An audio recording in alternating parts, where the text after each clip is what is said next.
here at the They're the best. I love them. store. Even though it owes me $5. I know you guys are excited to get on the tour, but first, a few safety rules. Just a couple safety rules, guys. Right above your head, running down the center of the tram, there is a red plastic cord. That is the emergency cord. So if you have an emergency, if you feel bad, if you drop something from the tram, if at any point you're having trouble seeing or hearing me, reach up, pull that bad boy, and we will help you out. We ask that you remain seated, arms and legs inside, refrain from smoking, and be prepared for just about anything, including loud noises, fire effects, sudden unexpected tram movements, and the possibility of getting wet. So make sure you keep those cameras nice and dry. If you got a selfie stick with you, awesome. Just keep it down for the studio tour. We're going to shake around a bit. We want you to be nice and safe, and that's it. The rest is fun and games. Off into a real working studio.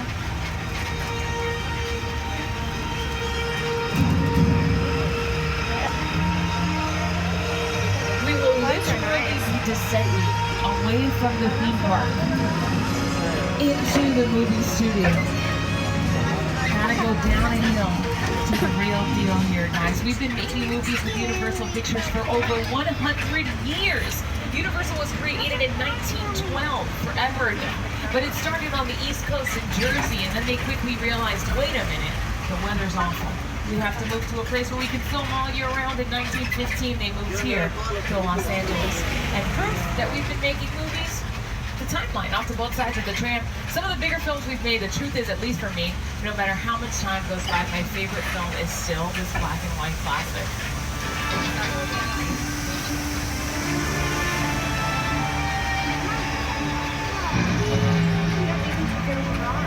I have the room ready for you and Mrs. Harrison. Thank you.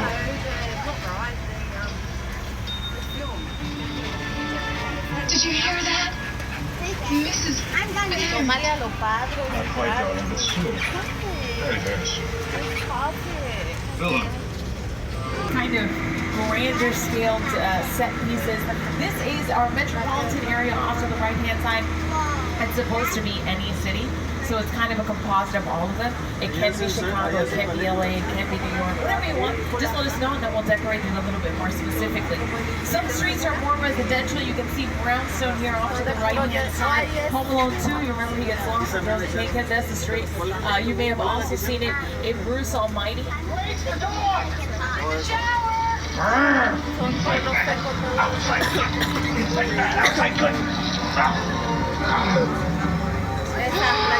This is very cool. Okay, stop it. There you go. Now, all of those are set pieces. The grass, the tree, that's all. You can literally pull the trees out of the sidewalk. That's what we do to change the sets, because if not, you guys will notice that they're the same sets in a bunch of different movies. We don't want that. We want you to see a set and say, hey, this is a new place, a new town. But unfortunately, out here, we have to do a lot, because every time you guys get out here, you automatically know it's the clock tower from Back to the Future.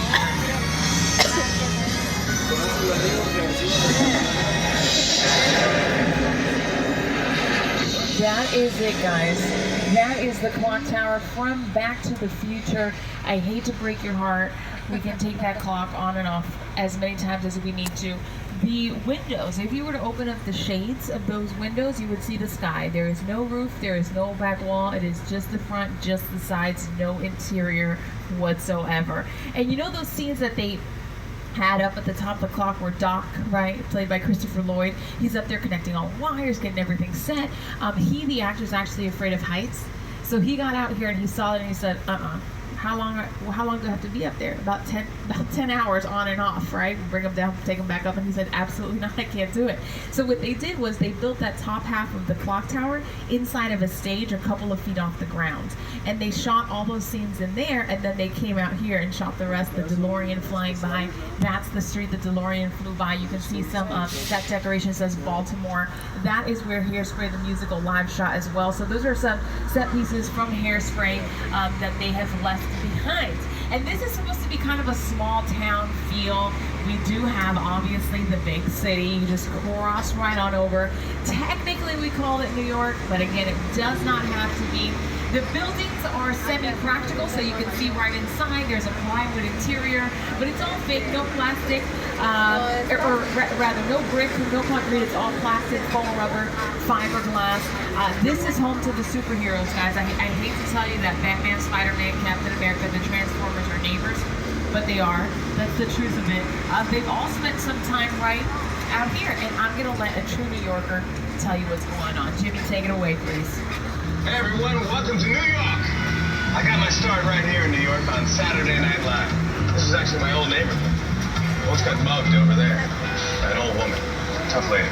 This is my favorite hot dog guy. Hey buddy, how's it going? Remember I'll me? positively get to interesting parts. Just like We're going back in time to visit our dear friend, King Kong.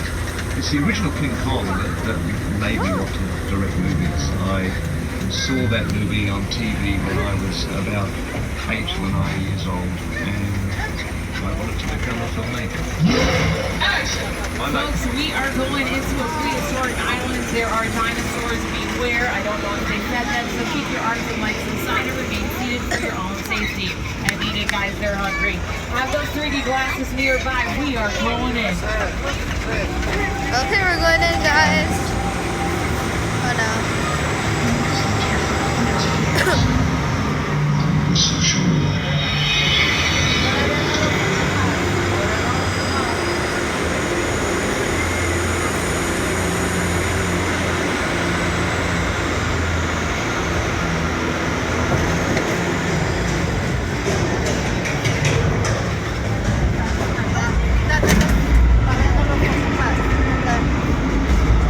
Okay, glasses on, everybody.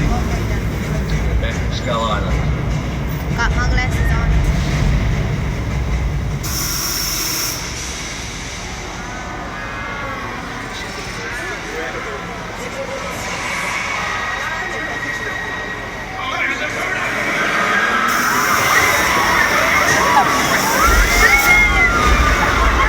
They're gonna kill us!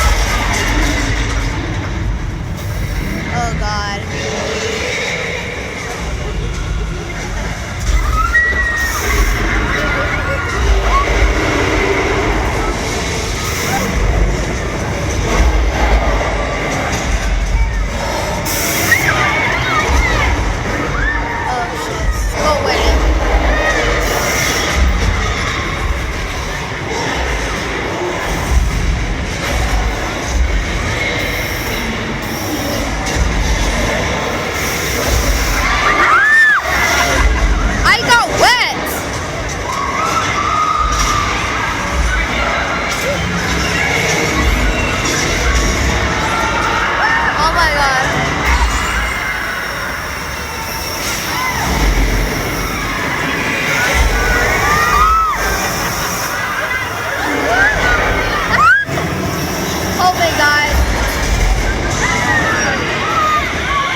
the heck away. That is just one of the world's largest 3D attractions. Screens are 5 feet tall, 180 feet wide, created by Academy Award-winning director Peter Jackson, and connected with the Lord of the Rings for Hobbit. Picture cars off to the left-hand side in our transportation department. Kit from Knight Rider. We got a plastic Ferrari. Interior of a Volkswagen Bug. But it looks good, that's all that matters. Some of these cars don't have engines. Definitely the Flintstones, the very first energy efficient vehicle. But sometimes even Vin Diesel's car doesn't have an engine. The most successful franchise in Universal history, Fast and the Furious, you may have seen Fate of the Furious. Don't worry, 9 and 10 are coming, so they'll be right behind them. But sometimes to make Vin Diesel look cool, we'll pull the car from the front bumper with a production truck. That way he doesn't have to worry about a whole lot. And then at the far end of the line here, we got some military vehicles for the Transformers. That tank, though, is made out of plywood, so I would be careful to actually take it in a battle. It's not going to do you any good. It's very lightweight, and that's what they like. They like to be able to move it around a little bit easier than a real tank. Sometimes with these movies, though, you see the car and you want it, right? You can see the make of the car, like the Mercedes-Benz off to the right, Jurassic Park. A luxury Jeep in a jungle with dinosaurs seems crazy to me, but that's just what they do, guys. That's what they drive in the jungle. Jurassic Park were built inside stages. Pretty famous picture car off to the left, the Mobile Lab.